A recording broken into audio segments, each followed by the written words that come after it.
Киев ноќеска повторно бил цел на руски воздушни напади, кои од официјални украински представници се опишуваат како исклучително жестоки. Украина тврди дека најголем дел од 18 проектили биле сооборени од противвоздушната одбрана на небото над главниот град на државата. Најмалку 3 лица се повредени во баражот, при што се тврди дека русите користеле дронови и ракети. Во последните неколку недели, Русија ги интензивираше воздушните напади пред очекуваната украинска офанзива.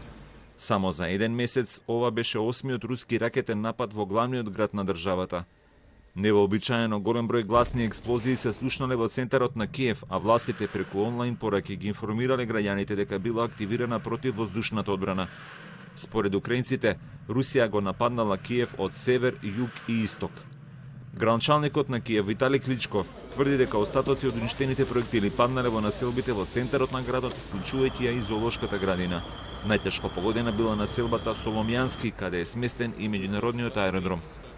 Ми все чули. У нас даже вікна здригнулися. Но, слава Богу, прильотів не було в нашому районі. Біль, страх, нервозність, неспокій.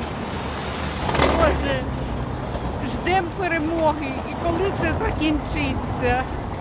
У мене всі друзі, однокласники, всі чули це.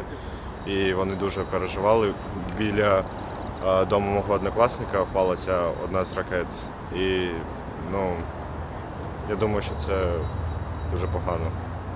Русија ги обнови нападите на Киев на почетокот на месецот по паузата од повеќе од 50 дена. Украинските власти веруваат дека стратегијата на Москва е да ја истроши противвоздушната одбрана на главниот град на државата, која според нив била исклучително успешна во уништувањето на најголем број од употребените ракети и дронови.